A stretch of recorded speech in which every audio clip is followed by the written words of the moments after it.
শুভেচ্ছা,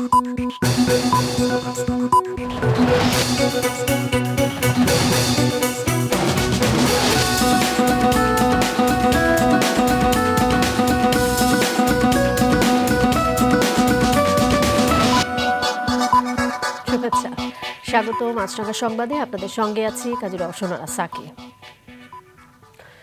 খাগড়াছড়ির গুইমারা ও সদর উপজেলায় ১৪৪ ধারা বহাল থাকায় এখনও থমথমে পরিস্থিতি কাটেনি। এর মধ্যে আজ দুপুর থেকে জরুরি পরিষেবা ও মরদেহ সরকারের সুবিধার্থে ঢাকা খাগড়াছড়ি ও চট্টগ্রাম খাগড়াছড়ি সড়কে অবরোধ শিথিলের ঘোষণা দিয়েছে যুগ্ম ছাত্র জনতা। তবে খাগড়াছড়ির অন্যান্য সড়কে অবরোধ বহাল থাকবে বলে জানিয়েছে সংগঠনটি। এদিকে গুইমারা ও সদর উপজেলার বিভিন্ন সড়কে সতর্ক অবস্থানে রয়েছে পুলিশ ও সেনার সদস্যরা। নাশকতা এড়াতে গুরুত্বপূর্ণ স্থানগুলোতে টহল জোরদার করা হয়েছে। তবে সকাল থেকে কোথাও কোনো পিকেটিংয়ের তথ্য পাওয়া যায়নি। গতকাল খাগড়াছড়ির গুইমারা উপজেলায় দুষ্কৃতকারীদের হামলায় ৩ পাহাড়ি নিহত, মেজর সহ ১৩ সেনা সদস্য, গুইমারা থানার ওসি সহ ৩ পুলিশ সদস্য এবং আরও অনেকে আহত বলে জানিয়েছে। এই ঘটনায় দুঃখ প্রকাশ করেছে স্বরাষ্ট্র মন্ত্রণালয়। দর্শক, খাগড়াছড়ির সবশেষ অবস্থা কিছুক্ষণ আগে জানিয়েছেন সহকর্মী কানন আচার্য। খাগড়াছড়ির সিঙ্গিনালায় অষ্টম শ্রেণীর মারমা তরুণীকে ধর্ষণের প্রতিবাদে যুগ্ম ছাত্র জনতার ব্যানারে লাগাতার যে ৩ দিন ধরে অবরোধ চলছে, আজ সকালবেলায় তাদের একটি ফেসবুক পেজ থেকে একটি বিজ্ঞপ্তির মাধ্যমে তারা জানিয়ে দিয়েছেন যে আজ দুপুর ১২টা থেকেই খাগড়াছড়ি চট্টগ্রাম এবং খাগড়াছড়ি ঢাকা মহাসড়কে অবরোধ তারা শিথিল করেছে। তবে খাগড়াছড়ির অভ্যন্তরে যে উপজেলাগুলোর সড়ক রয়েছে এগুলোতে তারা অবরোধ বলবৎ রেখেছে। তবে এখনও পর্যন্ত খাগড়াছড়িতে জেলা প্রশাসনের পক্ষ থেকে খাগড়াছড়ি সদর উপজেলা এবং গুইমারা উপজেলায় ১৪৪ ধারা জারি রেখেছে। জেলা সদরে যৌথ বাহিনী টহল অব্যাহত রয়েছে। বিভিন্ন জায়গায় তারা চেকপোস্টে জিজ্ঞাসাবাদের মাধ্যমে নিরাপত্তা নিশ্চিত করার চেষ্টা করছে। তবে এখনও পর্যন্ত নতুন করে কোনো ধরনের সংঘর্ষ বাধেনি এবং কোনো হতাহতের ঘটনা ঘটেনি। ৯৬ ঘন্টা পার হয়ে গেলেও রাজশাহী সহ ৩ জেলায় চলছে না দূরপাল্লার বাস। এতে সাধারণ যাত্রীদের ভোগান্তি চরমে পৌঁছেছে। যাত্রীদের অভিযোগ, মালিক ও শ্রমিক দ্বন্দ্বের ভোগান্তি পোহাচ্ছেন তারা। জরুরি প্রয়োজনে বাধ্য হয়ে বিকল্প যানবাহনে ভেঙে ভেঙে গন্তব্যে যেতে হচ্ছে। পূর্ব ঘোষণা ছাড়া এ ধরনের ধর্মঘটের কারণে তাদের অতিরিক্ত ভাড়া গুনতে হচ্ছে এবং সময়ও লাগছে বেশি। ট্রেনেরও টিকিট নেই। পরিবহন শ্রমিকরা জানিয়েছেন, বেতন বাড়ানো নিয়ে শ্রমিকদের যে দাবি ছিল সেটি মালিকপক্ষ আগেই মেনে নিয়েছে, কিন্তু পরে শ্রমিকদের বিরুদ্ধে অযৌক্তিক কিছু অভিযোগ তুলেছে। হঠাৎ করেই বাস চলাচল বন্ধ করেছেন মালিকরা। ধর্মীয় নানা আনুষ্ঠানিকতা, দেবীর পূজা ও ভক্তদের উৎসাহ উদ্দীপনায় উদযাপিত হচ্ছে শারদীয় দুর্গোৎসবের মহাসপ্তমী। সকালে চক্ষুদান, নবপত্রিকা প্রবেশ, স্থাপন, সপ্তম্যাদী কল্পারম্ভ ও সপ্তমী বিহিত পূজা অনুষ্ঠিত হয়। এই নবপত্রিকা প্রবেশের আরেকটি নাম হল কলাবউ স্নান। আজকে থেকে দেবী দর্শন ও পুষ্পাঞ্জলি অর্পণ করা হবে মণ্ডপে মণ্ডপে। সকালে ঢাকেশ্বরী জাতীয় মন্দিরে ভক্তরা আসেন দেবী দুর্গার দর্শনে।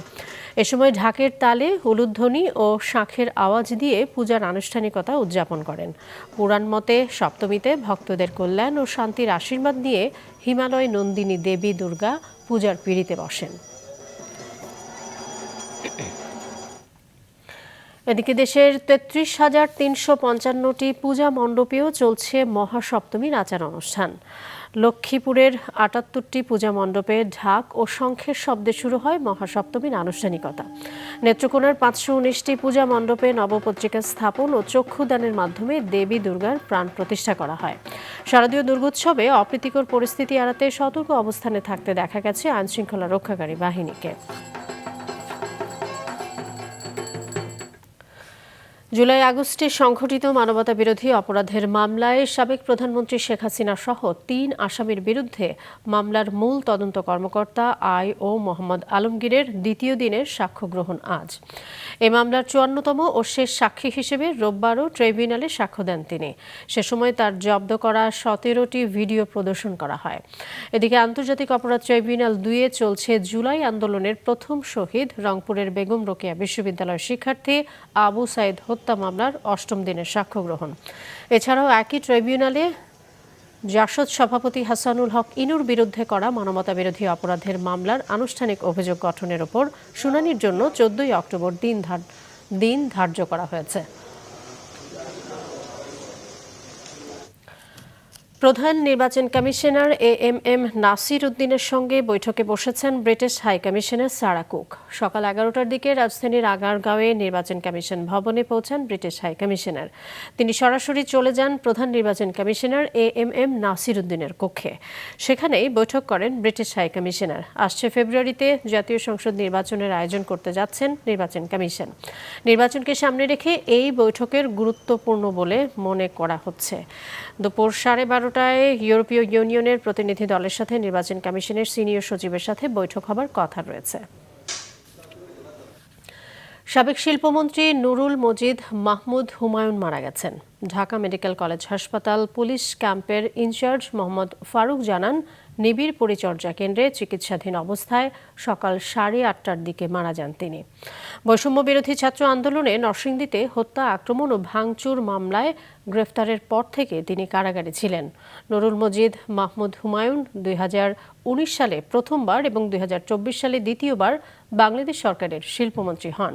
এদিকে সন্ত্রাস দমন আইনের মামলায় কার্যক্রম নিষিদ্ধ দল আওয়ামী লীগের সাবেক 2 এমপি ব্রাহ্মণবাড়িয়া 5 আসনের ফয়জুর রহমান বাদল ও সংরক্ষিত নারী এমপি তামান্না নুসরাত বুবলিকে গ্রেফতার করেছে মহানগর গোয়েন্দা পুলিশ। আজ বিশ্ব হার্ট দিবস। বাংলাদেশেও গুরুত্ব সহকারে পালিত হচ্ছে দিনটি। এবছর দিনের প্রতিপাদ্য do not miss a beat. এর মাধ্যমে মানুষকে হৃদরোগের আগাম সতর্কতা, নিয়মিত স্বাস্থ্য পরীক্ষা এবং সুস্থ জীবনধারা গ্রহণে উদ্বুদ্ধ করা হচ্ছে। দিবসটি উপলক্ষে স্কয়ার হাসপাতাল নানা কর্মসূচির আয়োজন করে। সকালে স্কয়ার হাসপাতালের ডাক্তার, নার্স সহ সব কর্মী র্যালির মাধ্যমে দিবসটি উদযাপনের শুরু করে। এরপর কেক কাটার মাধ্যমে তাদের অনুষ্ঠান শেষ হয়। এছাড়াও এই উপলক্ষে হার্টের বিষয়ে মানুষকে সচেতন করার উদ্দেশ্যে বিভিন্ন সংগঠন বিভিন্ন কর্মসূচি পালন করছে। বিশ্ব স্বাস্থ্য সংস্থার সঙ্গে মিলিয়ে বিশ্ব হার্ট ফেডারেশন 1999 সাল থেকে প্রতি বছরের 29শে সেপ্টেম্বর বিশ্ব হার্ট দিবস পালনের ঘোষণা দেয়।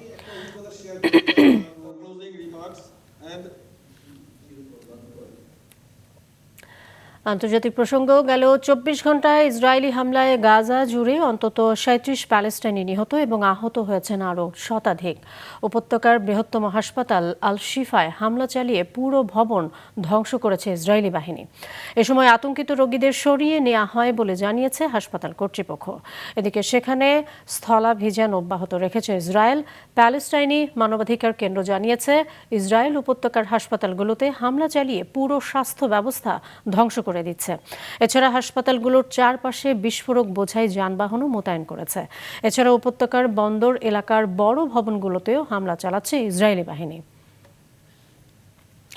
এবারে খেলার খবর। এশিয়া কাপ ক্রিকেটের ফাইনালে পাকিস্তানকে 5 উইকেটে হারিয়ে চ্যাম্পিয়ন হয়েছে ভারত। তবে Asian cricket council chairman Mohsin Naqvi পাকিস্তানের হওয়ায় তার হাত থেকে চ্যাম্পিয়ন ট্রফি নেয়নি ভারতের ক্রিকেটাররা। ট্রফি ছাড়াই শিরোপা উৎসব করেছে ভারত ক্রিকেট দল।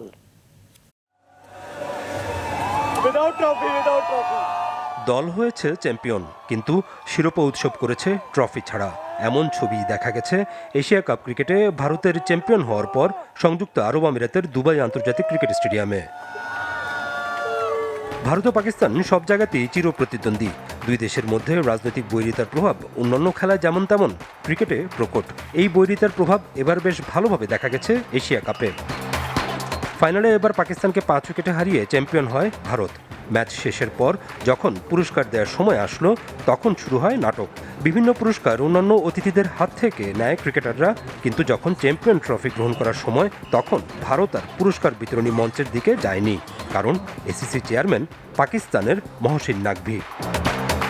ভারত আগেই অবশ্য ঘোষণা দিয়েছিল, চ্যাম্পিয়ন হলে তারা মহসিন নকভির হাত থেকে ট্রফি নেবে না। সেই ঘোষণায় তারা ধরে রাখলো। মঞ্চ থেকে অতিথিরা চলে যাওয়ার পর ক্রিকেটাররা নিজেরাই করল শিরোপা উৎসব। এ নিয়ে সামাজিক মাধ্যমে ট্রলও হয়েছে বেশ। এবারের এশিয়া কাপে একই গ্রুপে ছিল ভারত ও পাকিস্তান। গ্রুপ পর্বে সেই ম্যাচ জেতার পর পাকিস্তানের ক্রিকেটারদের সঙ্গে হাত মেলানোর সৌজন্যতা দেখায়নি ভারত। এরপর ভারতীয় ক্রিকেট বোর্ড যেমন পাকিস্তানের ক্রিকেটারদের বিরুদ্ধে অভিযোগ জানিয়েছে আইসিসির কাছে, তেমনি পাকিস্তান ক্রিকেট বোর্ডও ভারতের ক্রিকেটারের বিপক্ষে অভিযোগ জানিয়েছে আইসিসির কাছে। এরপর ফাইনাল শেষে হলো চূড়ান্ত নাটক। শাকিব রুবেন, মাছরাঙ্গা নিউজ ডেস্ক। এই ছিল এখনকার মতো। আমাদের পরবর্তী সংবাদ দুপুর 2টায় দেখার আমন্ত্রণ রইল।